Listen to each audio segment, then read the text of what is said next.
Hello, welcome or welcome back to Sapling Tarot. My name is Imogen. Today, in this wonderful month of Pride, I'm going to be talking to you about, first of all, some of the gay and queer decks in my collection. I've kind of categorised them in little bits, and then going to talk a little bit about some of the history, I suppose, of like tarot and queer culture. And then I'm also going to be signposting you to some other wonderful queer, etc. Creators, either here on TarotTube or in the broader tarot community. So let's jump straight into the decks, and then I'll have something to fidget with while I talk to you. So, first of all, we have to, probably need no further introduction. I have the wonderful neon gorgeousness that is the Queer Tarot. I'll show you those dance floor backs. This is a mass market tarot deck, and everyone, I'll get the guidebook.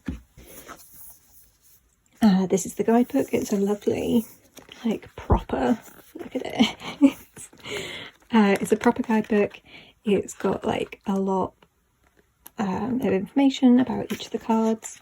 It is a Smithwaite clone pretty much, but the notable thing is that all of the people in the deck are real people. They're all based on real queer people. And I mean, that's amazing. I know that some people, when reading tarot, struggle a little bit with realistic or real people in their decks. I can be one of them. So I haven't like scrutinised who all these people are. There are some that I recognise from like Instagram and things, but I couldn't tell you like off the top of my head who all these people are. But there's all sorts of different types of bodies and different skin tones and like different presentations of what it means to be queer. And I think it's lovely. It's like a real party in a deck. There's loads of different kind of sort of fashion choices, and yeah, I mean, it still sticks with the, I suppose, kind of, do I want to say stereotypes? Like the tropes of the existing Smithwaite. Yeah, I mean, they've kind of gone as far as they could go, still in keeping with the Smithwaite style, I guess. They haven't gone out and like done something completely different. I also find some of them like a little bit hard to read, but I think it's a gorgeous deck. It's a really useful one for readings, and I like the illustration style and the colours. When I'd seen it online, the colours looked really obnoxious, which, you know, I get, but in real life they're much more like, I don't know, like soft neon watercolours, which I think is fab. So yeah, that's the Queer Tarot. Give you a few more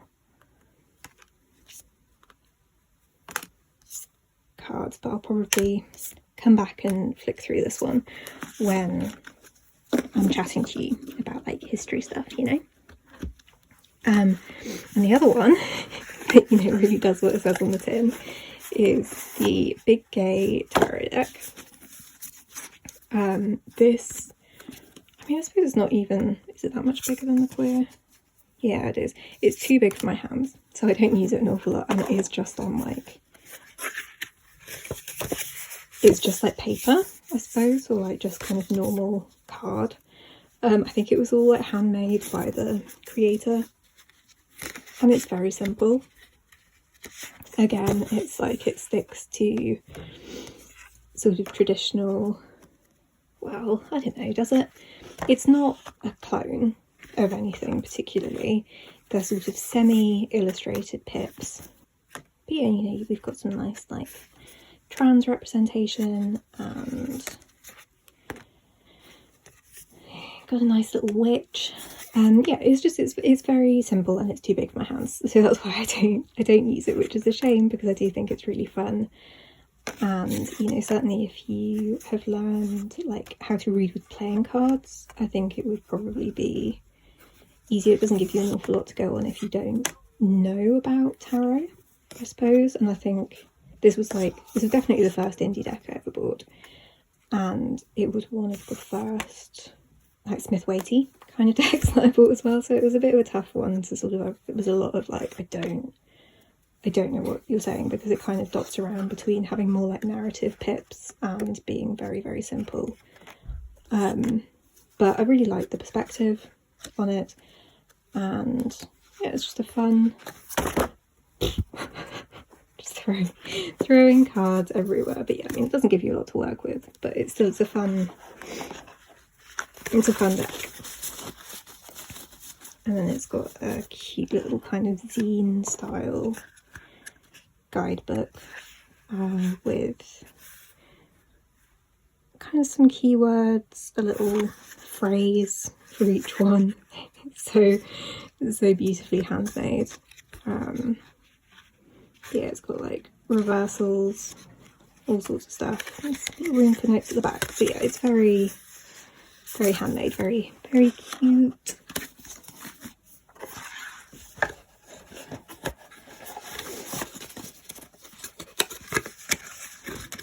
Oh, and the box is handmade as well. It's a real like labour of love. There we go.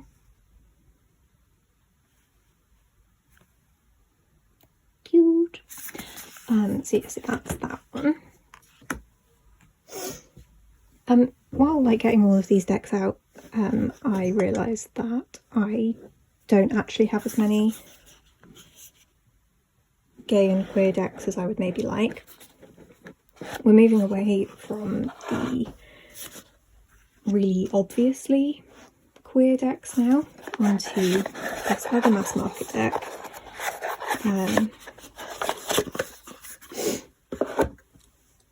Which you may have seen in my chopping block video, which is a bit awkward. This is the Transient Light Tarot by Ari Wisner, who I think is non-binary. I can't remember. This is effectively like a completely degendered tarot deck, which I think is a really interesting idea. I think that there's definitely like room for something like this, but I also think, like, just from a personal perspective, completely removing all gender from everything isn't necessarily like the answer for everyone. For some people it's absolutely the thing, but it's, I don't know, it's a big part of a lot of people's lives, and it can be something to be kind of creative with rather than to just like get rid of it entirely. And I think that that's, it almost feels like it's taken some of the human out of it by kind of completely neutralising it. And I don't know, this is the mass market printing of it, and I don't know if that's the same with the independent edition, because I can imagine, so it's like published by Hay House or something, I can imagine that there's some like awkward conversations that go on when you're trying to make a queer deck. So yeah, I think it's really cool.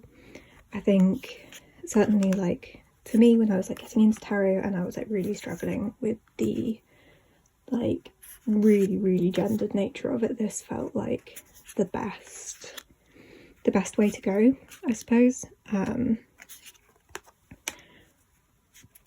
But it kind of doesn't give you an awful lot to work with in terms of reading tarot. Or at least I don't feel like it does. I don't know.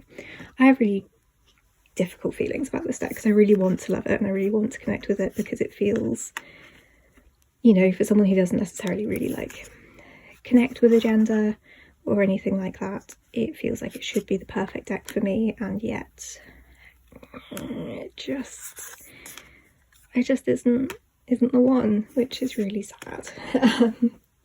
But it is a way of like queering a deck. So yeah, it's the Transient Light Mass Market Tarot.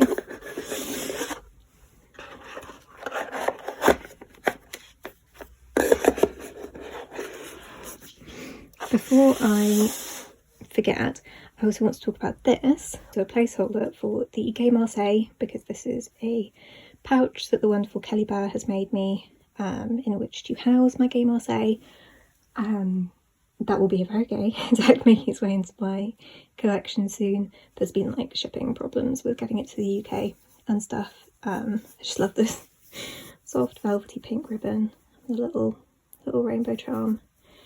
I'll show you the inside as well while we're here, and it's all in the right colours, and it just, oh, so exciting. Got a little heart. Amazing. Can't wait to get the deck. I mean, for more reasons than just to put it in its own little pouch.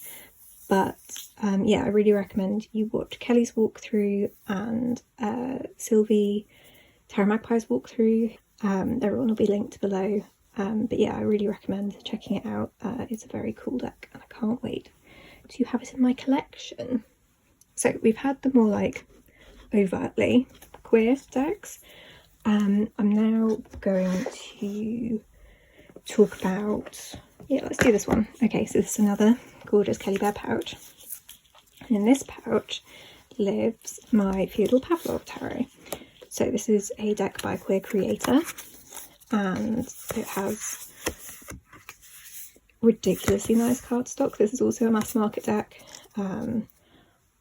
It's like got the shiny, being blinded by it, like the shiniest gilding and some really, really pretty backs.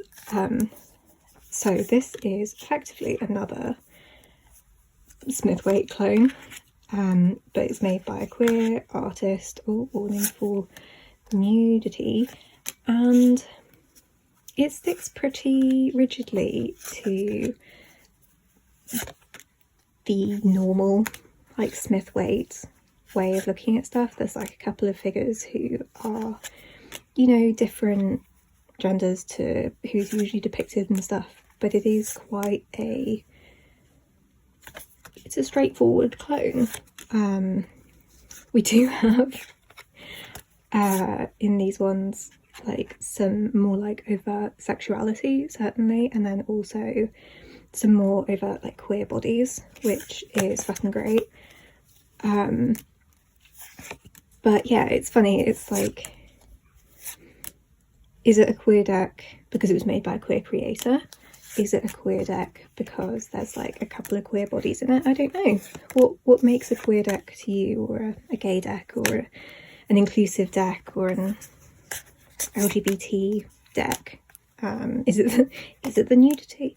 Is it like what is it that makes something queer? And I think to me, usually queerness is about doing something that's a bit unusual and doing something that's a bit like off the beaten path, and this deck doesn't like necessarily feel, so you've got kind of maybe two men, but I mean also once you get into the whole like not judging people's sex and gender based off their appearance, and it's like it's quite hard to discern like what points are being made and stuff like that. So I think it's a really beautiful deck.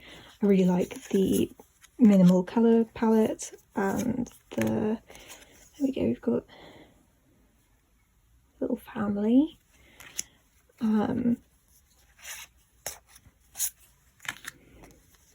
Yeah, it's just like doing things like a little bit differently, but I'm really getting in my head about like what constitutes a queer deck. And yeah, I'm sorry that you're just having to come along for the ride with what does that even mean. But I think it's gorgeous, and I haven't really, as I'm sure you've probably guessed because it's been in order so far, I haven't really had much of a chance to work with it yet. I think Will I use it for Cancer season? I'm not sure, but yeah, gorgeous deck, beautiful colours, made by a queer creator ish. Yeah, what more is there to say? I think that's so beautiful though.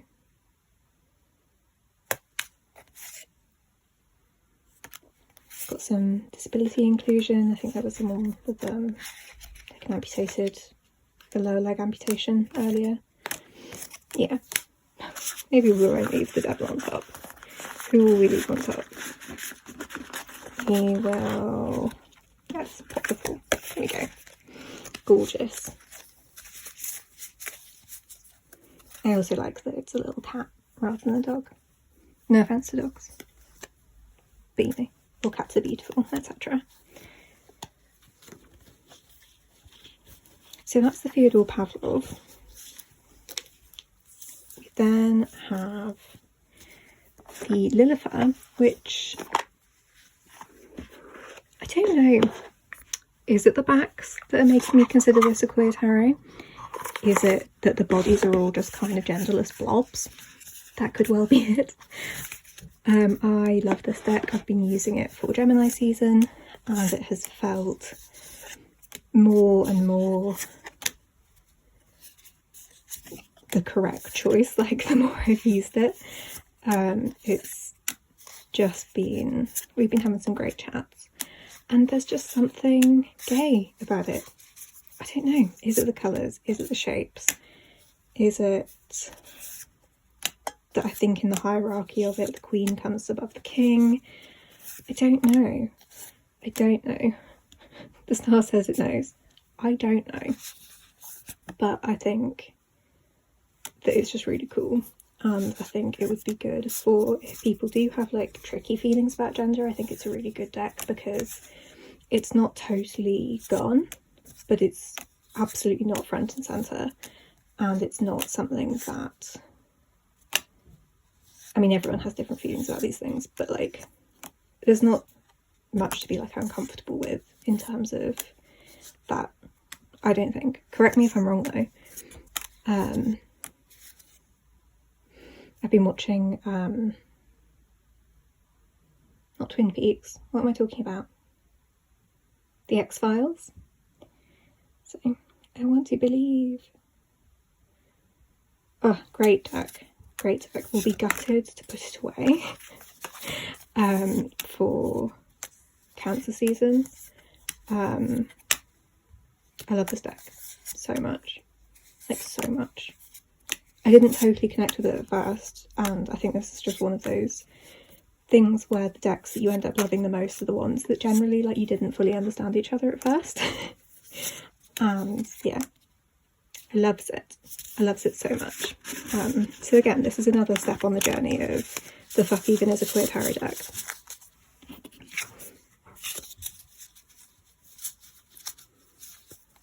But I think this is it. And also the backs are, I know everyone that ever talks about this deck talks about the backs, but I mean, they're not wrong. They're not wrong. They're so gorgeous. Right. Let's tuck you away. Now I'm going to talk about like another funny category of decks, which is decks that I remember that there's queer inclusion in them, but they're not really queer decks, I don't think. I'm putting out this one mostly because I fucking love this card. I love this card with my whole being. I think this is my favourite Two of Cups ever. I just think that this is fucking gorgeous. And I also really like this Nine of Cups. My memory of the story is quite loose in this one, but this is like the story of Gilgamesh, I think. But yeah, I think these two cards are really beautiful. I don't know if that really constitutes it as being a queer deck, but I need you to see these two cards because I think that they are gorgeous and just a bit gay, and everyone needs to see this. I just think that like the the looks on their faces and the way they're holding hands, it just makes me unbearably happy.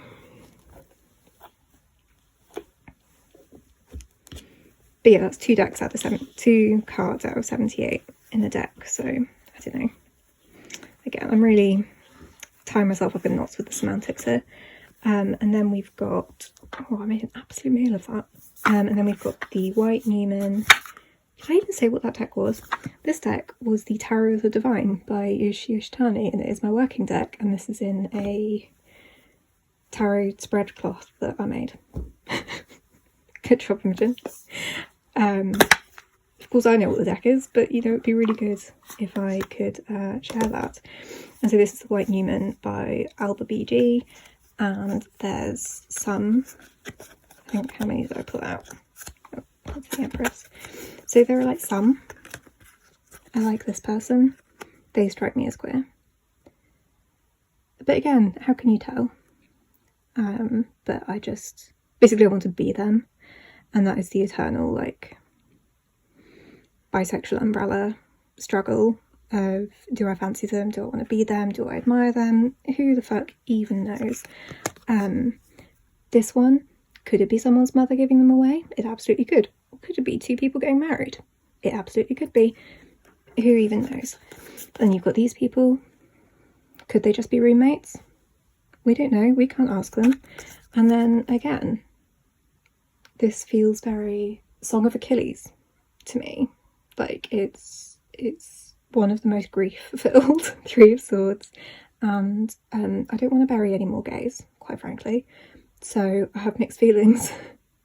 No, the queer experience is full of highs and lows, like any other human experience, so we can't sanitize it and take away the bad, but I also only want good things to happen to queer people. I mean, all people, but you know, to queer people in particular, I only want good things to happen, and so I don't want this to happen. I just want this. I just want this for everyone, all the time. Well, this got mushy. Okay, so that's the decks. That is the spectrum of decks that I have of the, it says it loud and proud on the front. There are a couple of cards in the middle. There are apparently 1,000,001, or at the very least 4, different ways of being a kind of queer deck. So I'm going to get this deck back out, and I'm just going to briefly talk to you a little bit about history, because I think it's fun, but also I wasn't able to find all that much. Oh, look at those colours, so good. Right, bear with me while I shuffle this. It's a bit big, so I'm going to throw them everywhere. That was me trying to shuffle them vertically. Good job, Imogen. Right, why am I shuffling them? We don't need to, I'm just showing you the fucking cards. Right, okay, so I couldn't find an awful lot of information about tarot and queerness, which I thought was a shame, because I know there's loads of us. I think, like lots of counterculture things, we tend to group together a little. So the weirdos, you know, we find each other. Like there's a lot of prevalence of neurodivergence in the queer community, and queerness in the neurodivergent community, and the disability community, and the witchy woo community. Well, at least my kind of, the bits in which I traverse. So yeah, generally speaking, the early iterations of tarot that I could find were quite cis, het, white, thin, able-bodied, etc, etc, etc, because they were for nobles, commissioned by nobles, and they wanted themselves shown. And I guess that's kind of it. There may well have been queer tarot decks in the early instances of tarot, and I would love to see them. I couldn't find any in my, I will admit, unusually cursory for me research. I would usually have done a like scary deep dive, but I've not been very well. So tarot's been having like a bit of a revival in the last 30-40 years ish, and particularly in the last little while it's been becoming even more mainstream. And how many times can I say the word particularly? The LGBTQ rights movement has also been like kicking off in earnest around the similar sort of time. This is not to negate the efforts made by people before then. This is just, you know, I'm trying to do bare bones here. I love all of these squiggly lines that kind of, you know, you could make them match up, and that would be very satisfying. So as like more and more queer people are kind of like coming into their own and having the vocabulary to understand themselves, things like tarot for like self-reflection and understanding become like natural bedfellows, and particularly things that like are a bit esoteric or a little bit weird. If we already see ourselves as outsiders, then it becomes easier to pursue kind of outsider topics, I guess. And then as we kind of grew in confidence and in civil liberties, I suppose, you know, we were able to be more out and we were able to talk about stuff more. We were able to like make our own decks that showed us and the lives that we lead, like the one that I'm holding. The earliest decks that I could find, there's definitely Thea's tarot, which I think is from like the 70s or 80s, and that is definitely like the gay tarot deck, specifically lesbian. I don't own it, much to my shame. Another early one, although not as early, is the 2004 The Gay Tarot, which I've definitely seen floating around and kind of thought, oh, maybe it's not for me, because it was very like gay man centric, and that's not my particular life. I'm really glad it exists, but it wasn't like for me. The more I've looked into it, I think I want it. Some of the illustrations are just amazing. So another deck that I wanted to mention in terms of like historical, I'm really sorry, I was also born in the last century. I had someone refer to the turn of the century meaning the millennium a little while ago, and that shook me to my core. But you know, in the 20th century, another notable deck is the Morgan Greer, which I think a lot of queer people kind of saw themselves in, and I don't have it, but I get it. It gives me big like He-Man himbo vibes that just feels quite like gender affirming for a lot of people. And yeah, so I mean, like the tarot industry, dare I say, has exploded, and you get so many more decks for so many more types of people, and people can see themselves in the decks for the first time, which is, you know, embarrassing to say the least, that, you know, we made it all the way to the 21st century before various different people of colour could see themselves or their cultures shown in the cards, or disabled people or queer people or all sorts of different sorts of people could see their life reflected in something that is supposed to reflect all of life. Yeah, it's a shame that it took so long, but I'm really glad that we're here. And there are just so many amazing decks. Ones that I definitely want to mention and that I'm amazed I don't have in my collection yet are the Otherworld Tarot, or the Tarot of the Next World. The deck I'm trying and failing to tell you about is the Next World Tarot. The Numinous Tarot in particular. The Numinous Tarot Lovers card just lives in my brain all the time. And you can get a poster of it, and you can get a holographic poster of it for $10 US, but with $30 US shipping fee, which is just very upsetting. But I really love Cedar McLeod's art style, and yeah, I mean, what an amazing deck. Also, notable mention to the Fifth Spirit Tarot, a classic at this point, despite it only being out for a few years, and also like all of the work of Charlie Clare Burgess. That's the point, I'll get some books. Right, while I'm talking about Charlie Clare Burgess, who has recently completed their second book, and I cannot express how excited I am for it, big recommend to Radical Tarot. It's a bit of a hefty book, but if you just like dip into it as and when you do a reading. You don't necessarily have to read it cover to cover in one sitting. Excellent book. Good for beginners, I think, as well. Like, it's not one of those you have to know the rules before you can break them kind of thing. Like, they explain everything very clearly.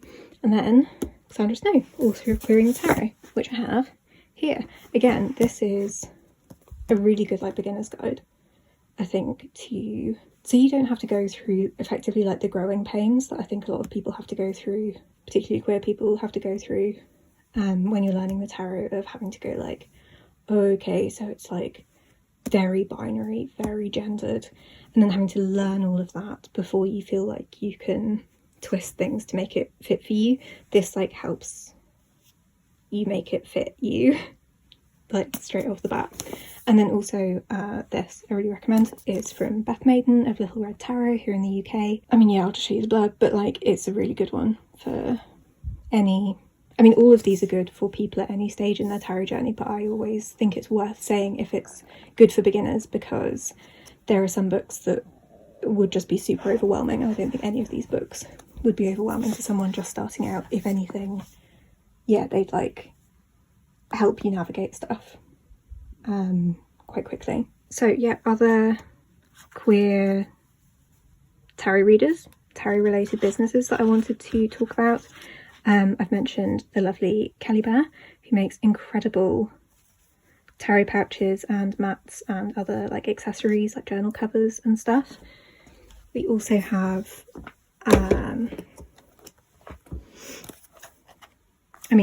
Hackstone at Hearts, gorgeous little queer run business that does gorgeous stickers.